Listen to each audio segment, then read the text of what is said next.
Halo, salam jumpa. Saya Victoriani Roliani Cicin dari Program Studi Pendidikan Guru Sekolah Dasar. Nah, pada hari ini saya akan menjelaskan tentang hakikat HAM, jenis-jenis HAM, karakteristik HAM, dan DUHAM. Yang pertama, hakikat HAM. HAM adalah seperangkat hak yang melekat pada diri setiap individu sejak lahir tanpa memandang ras, agama, gender, atau status sosial lainnya. Hak-hak ini bersifat universal, tidak dapat dicabut, dan bertujuan untuk melindungi martabat serta kesejahteraan manusia. Berbagai pandangan mengenai hakikat HAM menurut para ahli. Yang pertama, pandangan filosofis. Menurut John Locke, HAM menggarisbawahi hak alamiah manusia yang meliputi hak hidup, hak kebebasan, dan hak kepemilikan. Menurut Immanuel, HAM menekankan martabat manusia sebagai tujuan dalam dirinya sendiri, bukan sekedar alat untuk mencapai tujuan lainnya. Yang berikut, pandangan hukum. Deklarasi Universal Hak Asasi Manusia atau DUHAM merupakan dokumen internasional yang merumuskan secara komprehensif berbagai hak asasi manusia. Kemudian, Fakta Internasional tentang Hak Sipil dan Politik mengatur hak-hak sipil dan politik seperti kebebasan berekspresi, berkumpul, dan beragama. Kemudian, Fakta Internasional tentang Hak Ekonomi, Sosial, dan Budaya mengatur hak-hak ekonomi, sosial, dan budaya seperti hak atas pekerjaan, pendidikan, dan kesehatan. Kemudian, pandangan sosiologis. Menurut Swetan Gill, melihat HAM sebagai hak-hak moral yang melekat secara kuadrat pada setiap manusia dan berfungsi untuk menjaga harkat dan martabat manusia. Kemudian, pandangan agama. Secara garis besar, HAM mengajarkan nilai-nilai kemanusiaan dan keadilan yang sejalan dengan prinsip-prinsip HAM. Yang kedua, jenis-jenis HAM. Ada 7 jenis HAM yang saya uraikan adalah sebagai berikut. Yang pertama, hak untuk hidup. Tiap manusia memiliki hak untuk hidup, mempertahankan hidupnya, dan meningkatkan kesejahteraan hidupnya. Manusia juga berhak mendapatkan lingkungan yang sehat dan bersih, memperoleh rasa aman, damai, tentram, serta sejahtera lahir batin. Yang kedua, hak asasi berkeluarga dan melanjutkan keturunan. Tiap manusia berhak berkeluarga dan melanjutkan keturunan.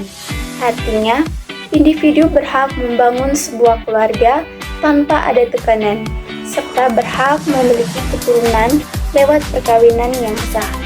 Dalam hal ini, perkawinan dinyatakan sah jika calon suami dan istri sudah mematuhi ketentuan hukum yang berlaku, baik hukum agama maupun negara.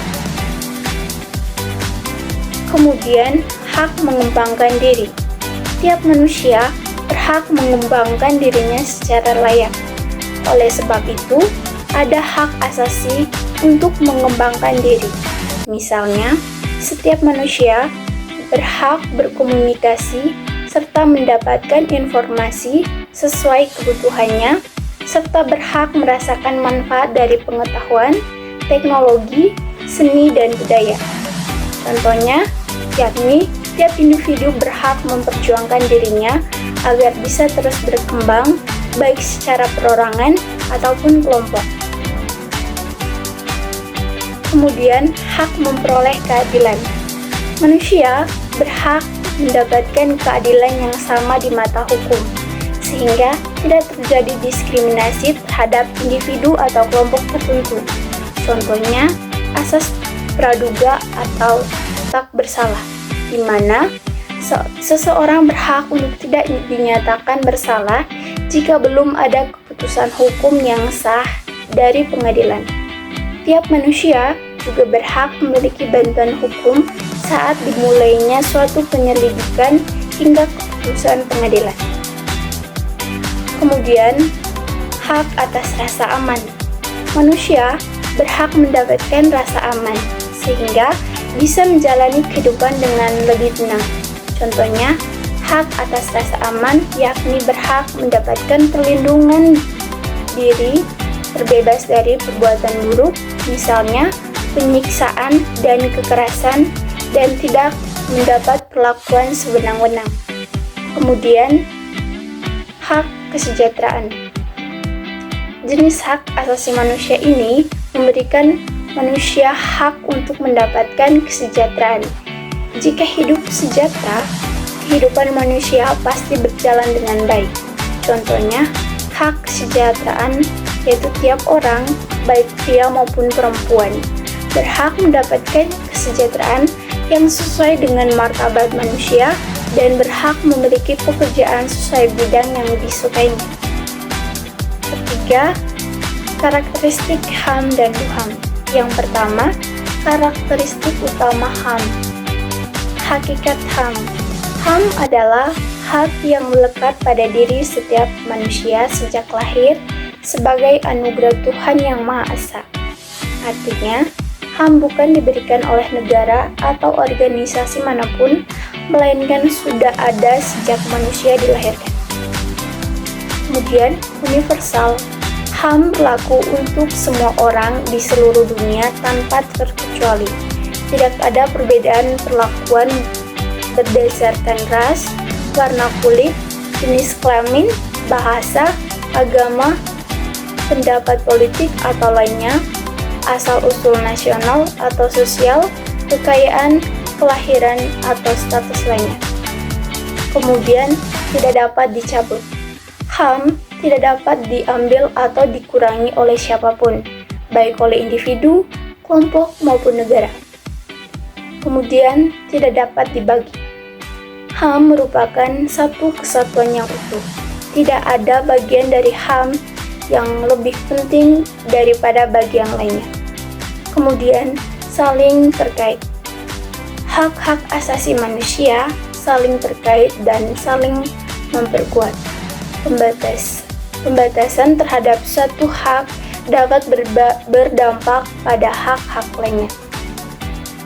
Kemudian, yang kedua, karakteristik utama DUHAM.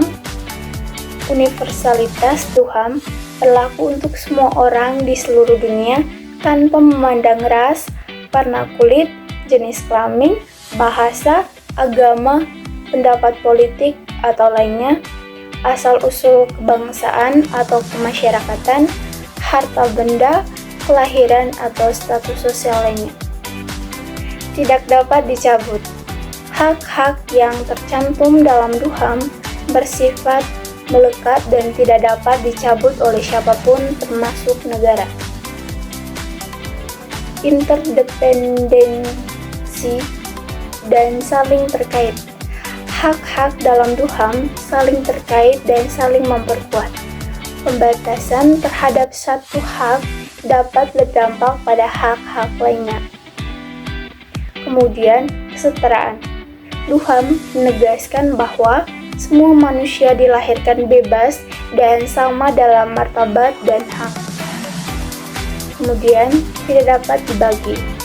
Tidak ada satupun hak dan dalam DUHAM yang lebih penting daripada hak lainnya. Kemudian, dasar bagi hukum nasional.